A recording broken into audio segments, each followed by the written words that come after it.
तस्मै श्री गुरवे नमः।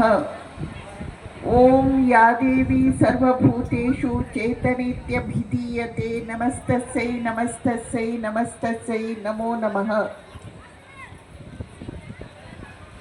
ವೇದಿಕೆಯ ಮೇಲೆ ಇರುವಂತಹ ಎಲ್ಲ ಗಣ್ಯರಿಗೆ ತಾಯಂದಿರಿಗೆ ನನ್ನ ಹೃತ್ಪೂರ್ವಕ ನಮಸ್ಕಾರಗಳನ್ನು ಸಲ್ಲಿಸ್ತೇನೆ. ವೇದಿಕೆಯ ಮುಂಭಾಗದಲ್ಲಿರುವ ಎಲ್ಲ ಮಹನೀಯರೇ, ತಾಯಂದಿರೇ, ನಾವೆಲ್ಲ ಇವತ್ತು ಶ್ರೀ ಶ್ರೀ ಮಹಾಲಕ್ಷ್ಮಿ ದೇವಸ್ಥಾನದ ಪ್ರತಿಷ್ಠಾಪನಾ ಅಂಗವಾಗಿ ನಡೆಯುತ್ತಿರುವ 3 ದಿನಗಳ ಕಾರ್ಯಕ್ರಮದಲ್ಲಿ ಭಾಗವಹಿಸ್ತಾ ಇದ್ದೇವೆ. ಜೊತೆಯಲ್ಲಿ ಇವತ್ತು ಅಂತಾರಾಷ್ಟ್ರೀಯ ಮಹಿಳಾ ದಿನಾಚರಣೆಯನ್ನು ಕೂಡ ಆಚರಿಸಲಾಗ್ತಾ ಇದೆ. ಈ 2 ವಿಷಯಗಳನ್ನು ಒಂದು 5 ನಿಮಿಷದಲ್ಲಿ ಆಲೋಚನೆ ಮಾಡೋಣ. ಶ್ರೀ ಶ್ರೀ ಮಹಾಲಕ್ಷ್ಮಿ ದೇವಸ್ಥಾನ. ಲಕ್ಷ್ಮಿ ಅಂತ ಹೇಳಿದಾಗ ಎಲ್ಲರ ಕಿವಿ ನೆಟ್ಟಗಾಗುತ್ತೆ. ಲಕ್ಷ್ಮಿ ಅಂತ ಹೇಳಿದರೆ ಎಲ್ರಿಗೂ ಬೇಕು. ಲಕ್ಷ್ಮಿ ಅಂತ ಹೇಳಿದಾಗ ಕೇವಲ ಹಣ ಅಂತ ನಾವು ಅರ್ಥ ಮಾಡ್ಕೊಳ್ಬಾರ್ದು. ಸಂಪತ್ತು ಇದೆ, ಹೌದು. ಜೊತೆಯಲ್ಲಿ ಲಕ್ಷ್ಮಿ ಅಂತ ಹೇಳಿದಾಗ ಶ್ರೀ ಶ್ರೀ ಅಂತ ಶಬ್ದ ಬರುತ್ತೆ.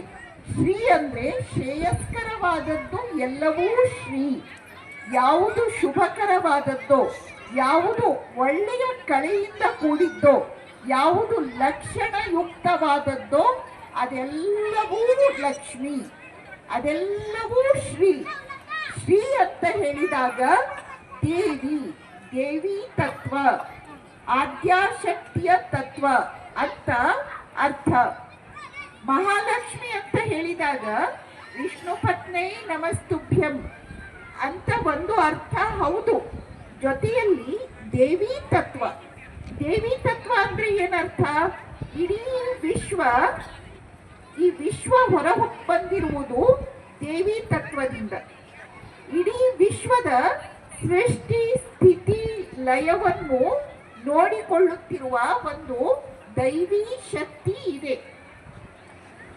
ಅದನ್ನು ನಾವು ಪರಬ್ರಹ್ಮ ಅಂತ ಕರೆದ್ರೂ ಒಂದೇ, ಆದ್ಯಾಶಕ್ತಿ ಜಗನ್ಮಾತೆ ದೇವಿ ಮಹಾಲಕ್ಷ್ಮಿ ಅಂತ ಕರೆದ್ರೂ ಒಂದೇ.